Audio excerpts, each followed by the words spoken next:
Hi, are you hunkered down somewhere in the world because of this crazy energy going around, causing people lots of grief, fear, and even death, which, sadly is a way of life for us humans here. Um, I know a lot of people are caught up in this really, really deep and really afraid, and but people, we've been told for years to be prepped. We've been told for years and years and years, have a supply of basic essentials, have a stash, you know. Never gonna happen. Well, even I as a traveler have a stash of stuff.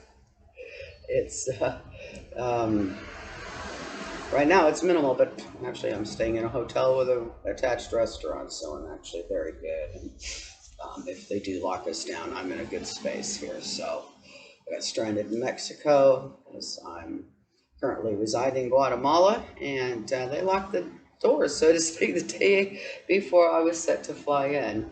And I kind of look at all that as a very synchronistic situation as well, because the average flights to fly back to Guatemala were about $200, 250 on the high end.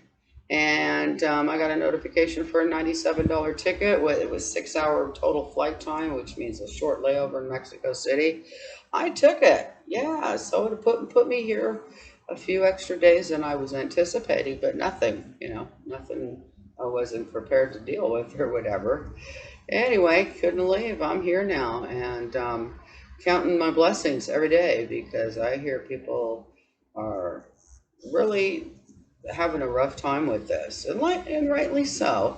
Lots of misinformation out there, lots of great information out there too that could ease your pain and suffering that you're perceiving, but some people don't want to go that route yet.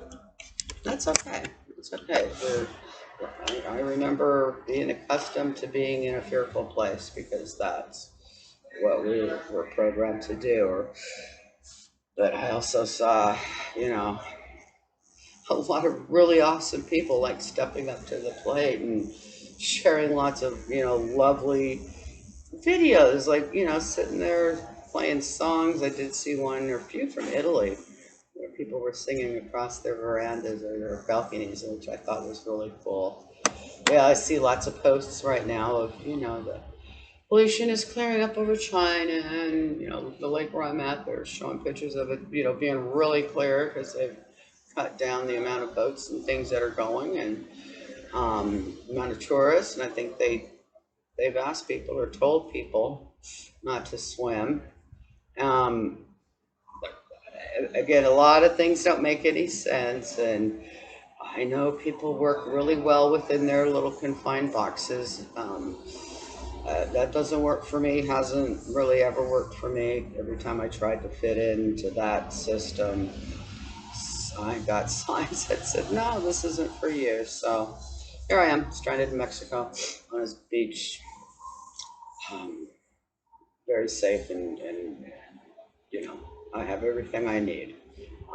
I miss my friends though. I miss my tribe at the lake.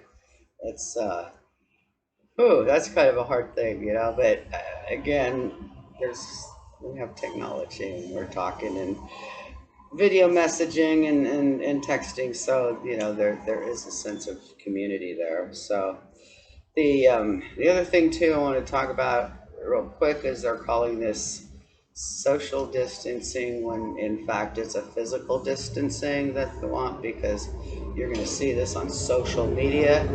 I've seen some stuff going around about the internet going out, and if that happens, I will not be surprised. I'll be pissed, but I won't be surprised. Um, a lot of people will be absolutely shocked and blown away. And let's just hope we don't have to experience that, at least not right now. Come on, this is roughing up on the masses as it is.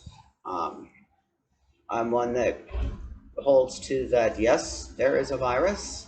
Yes, it was manufactured. Yes, it quite possibly could be labeled as a bio weapon. Looks like the president is staying away from that terminology, because if that terminology would be used in that level of government, that would be a declaration of war. And I don't think we want that right now. I really don't, because I think there's a big enough war going on in the unseen realms that we don't need to look at it. We don't need to look at that. So just do the best you can right now. I know a couple that had to. They were traveling in a really nice van, converted van. They were in Argentina. They got all the stuff ready to go to Uruguay, and they were shutting the border in Uruguay as they were pulling up. They're like, no, we're not letting anybody in. You got everything. Sorry. So they have to fly back to the States and put their van in storage, which is really, really hard. They've been traveling in it like for a year and a half or something. So really rough, but they have each other. They have their dog that they adopted, and we're looking at the sunny side. So I know a lot of families um, didn't prepare, weren't able to prepare, and they may be really struggling, especially with the lack of funds coming in. I would imagine, though, in most communities, there's a good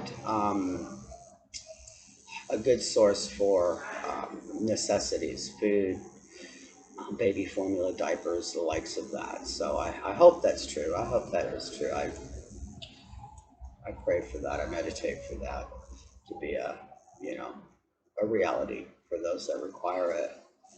Where I live at the lake, there's a lot of indigenous people, and they rely on day-to-day selling of their trinkets to the tourist, and it's been done now for a week or two now. So, there's a lot of people I know that are struggling. So that's a really hard thing to see on a daily basis. So I don't,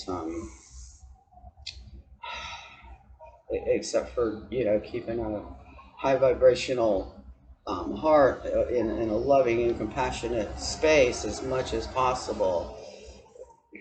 I hope is enough to make some really nice changes or shifts um, in this huge paradigm shift that we're experiencing right now.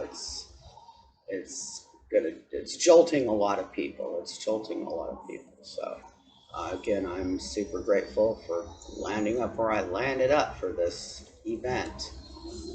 It said it has its own challenges, and I'm blessed that I can deal with them. So far they haven't locked us down, but that's been the talk of the lovely mayor, apparently. I think there's 8 cases actually in this specific state, Oaxaca, here in Mexico. Anyway, that's what's going on, and I hope that you're doing the best that you can.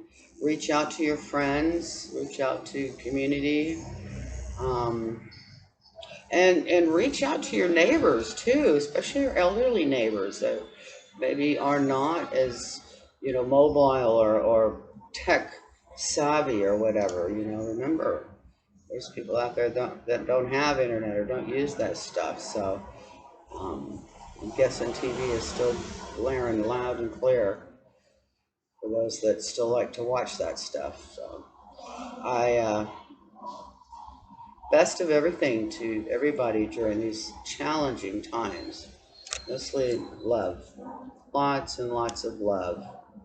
All right, coming to you occasionally here from my little beach paradise I created for myself during these times. Be good to each other.